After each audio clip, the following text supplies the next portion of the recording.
ये एक काल्पनिक कहानी है और दिल को गहराइयों तक छू जाने वाली।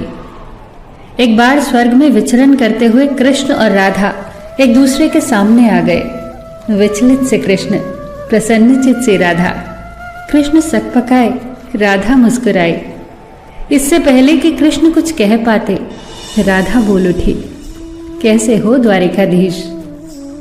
जो राधा उन्हें कान्हा कान्हा कहकर बुलाती थी, उसके मुख से द्वारिकाधीश का संबोधन कृष्ण को भीतर तक घायल कर गया। फिर भी किसी तरह अपने आप को संभाल लिया उन्होंने और बोले राधा से, मैं तुम्हारे लिए आज भी वही कान्हा हूं। तुम तो मुझे द्वारिकाधीश मत कहो। आओ बैठते हैं। कुछ मैं अपनी कहता हूं, कुछ तुम अपनी सुनाओ। सच कहूं राधा, जब जब भी तुम्हारी याद आती थी, इन आंखों से आंसुओं की बूंदें निकल आती थी। राधा बोली, मेरे साथ ऐसा कुछ नहीं हुआ। न तुम्हारी याद आई, न आंखों से आंसू बहा, क्योंकि हम कभी तुम्हें भूले ही कहाँ थे जो तुम याद आते। इन आंखों में तो सदा तुम ही थे। कहीं आंसुओं के साथ निकल न जाओ, इसलिए रोते भी नहीं थे। कान्हा, प्रेम से अलग होने पर तुमने क्या खोया, इसका एक आईना दिखाऊं तुम्हें। कुछ कड़वे सच प्रश्न सुन पाओ तो सुनाऊं। कभी सोचा है इस तरक्की में तुम कितने पिछड़ गए। यमुना के मीठे पानी से जिंदगी की शुरुआत की और समुद्र के खारे पानी तक पहुंच गए। एक उंगली पर चलने वाले सुदर्शन चक्र पर भरोसा कर लिया और 10 उंगलियों पर चलने वाली बांसुरी को भूल गए।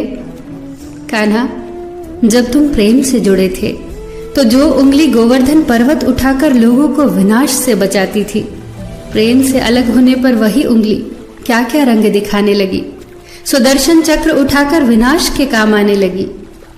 कान्हा और द्वारिकाधीश में क्या अंतर होता है बताऊं? कान्हा होते तो तुम सुदामा के घर जाते, सुदामा तुम्हारे घर नहीं आता। युद्ध में और प्रेम में यही तो फर्क होता है। युद्ध में आप मिटाकर जीतते हैं और प्रेम में आप मिटकर जीतते हैं। कान्हा, प्रेम में डूबा हुआ इंसान दुखी तो रह सकता है, पर किसी को दुखी नहीं कर सकता। आप तो कई कलाओं के स्वामी हो, स्वप्न दूरदृष्टा हो, गीता जैसे ग्रंथ के दाता हो, पर आपने ये क्या निर्णय लिया?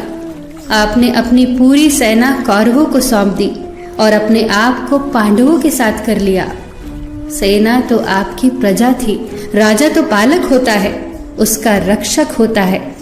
आप जैसे महाज्ञानी उस रथ को चला रहे थे जिस पर बैठा अर्जुन आपकी प्रजा को ही मार रहा था। अपनी प्रजा को मरते देख आप में करुणा नहीं जगी, क्योंकि आप प्रेम से शून्य हो चुके थे। आज भी धरती पर जाकर देखो, आपकी द्वारिकाधीश वाली छवि को ढूंढते रह जाओगे। हर जगह, हर मंदिर में मेरे ही साथ खड़े नजर आओगे। मैं जानती हूं कान्हा, लोग गीता के ज्ञान की बात करते हैं, उसके महत्व की बात करते हैं, पर धरती के लोग युद्ध वाले द्वारिकाधीश पर नहीं, प्रेम वाले कान्हा पर भरोसा करते हैं। गीता में मेरा दूर दूर तक नाम नहीं है, पर आज भी लोग उसके समापन पर राधे राधे कहते हैं। ये कहानी काल्पनिक जरूर है, पर इसके भीतर छिपी सीख बहुत महत्वपूर्ण है।